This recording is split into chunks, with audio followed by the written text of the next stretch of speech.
Numbers can be greater than or less than this. In a nearby forest at the fictional Kokotua village lives Uncle T, a rapping giraffe. We all deserve an equal chance to be all that we can be. Everyone deserves an equal chance to play. And Mama Ndege, an old wise woman in a bird's body. Skills that they bring to the game. Before we had 0 coconut, and they had 1. The two mathematical geniuses star on Ubongo Kids, a TV show featuring on local television in East Africa. Our net has 1 coconut. Your net has 1 coconut. 1 is equal to 1. It's produced by a group of 30 creative artists, including scriptwriters, sound engineers, graphic animators, and voice artists.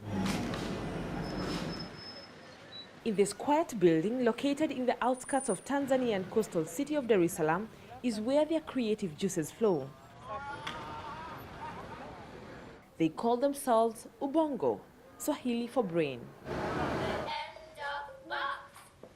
Their flagship program was debuted in 2014, with its audience being children between ages 7 and 13. They educate them on basic mathematical formulae in an entertaining way. It's the bigger number, and its tail pokes the little number. What? There's a crocodile? No, that's just the way the greater than and less than signs work. Rajab Semtawa is the lead animator and co-founder. Back in the years when I was at school, I used to hate mathematics, and I found learning, it was really hard to me. So I hate studies.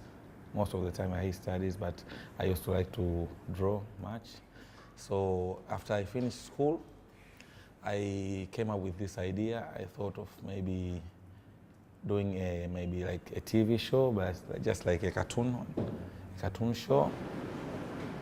Since 2014, they have produced 26 episodes of Ubongo Kids and are currently working on their second season.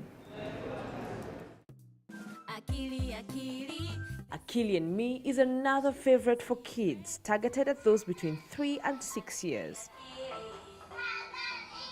It has been a hotcake since its launch in 2016, with 36 episodes out already.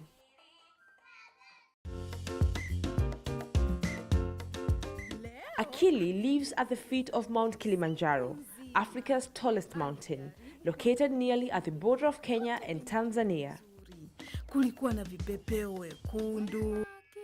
The lessons unfold when the inquisitive, eager to learn little girl goes to sleep and finds herself in the imaginary world, La La Land. It's perhaps a Disneyland for her, as she discovers new things, meets buddies, and picks up a language. Oh, hello friends!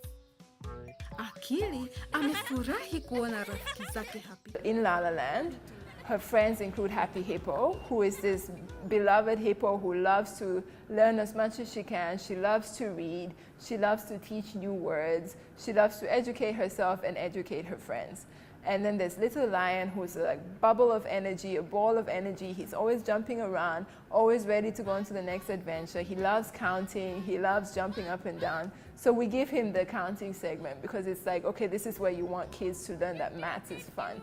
And then we have Bush Baby, who is our little baby character. He's a bush baby, but he's also the youngest of the characters. So he is not understandable. He doesn't speak a language like anyone else. He speaks his own kind of language. But he's fun. He's always exploring new things, always getting in trouble, but he's also very artistic. So these are the friends that Akili encounters when she goes to La La Land. It can mean the same to African children to whom the sky is the limit. It's Saturday morning at Rose Mosetti's home in Nairobi, Kenya. Is greater than 1. We're winning! 9 o'clock means it's Akili time. Time to sing, count along, and to be attentive. 4, 4, 4. Her 5-year-old son Eddie and 2-year-old daughter Aliana have a date with Akili. Hey there, friends. What time is it? It's time for the alphabet. A is for Achille, Achille. B is for baby, bush baby. I I like this model of teaching because it educates the children, especially teaches them about colors and words that they didn't know. They sort of pick one word and that's the whole focus on that one word throughout the program or throughout each episode. So every day they get to learn something new. From every episode they get to learn that one word, and the emphasis that is put there throughout the episode, it makes it possible for the word to be stored in the child's mind. So you find them mentioning it even later on in the day. Au ciel, au ciel, au ciel, au ciel. Il y a une très grande With the programs now in more languages, including English and French, their program could be the new hope for old-fashioned African teaching methods. d'abord se protéger contre les moustiques. We use TV, we use radio, because it's reaching about 98% of Tanzanians.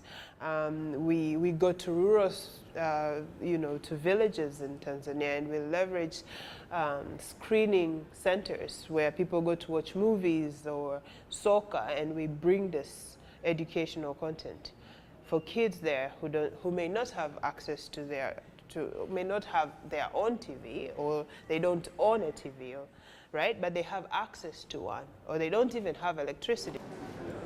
The Ubongo success story may not reflect their challenges. Financial constraints and pressure to produce an episode within the shortest time possible are some of their drawbacks. But none of this will dampen their spirit to keep African children educated and entertained. Now it's one cartoon at a time.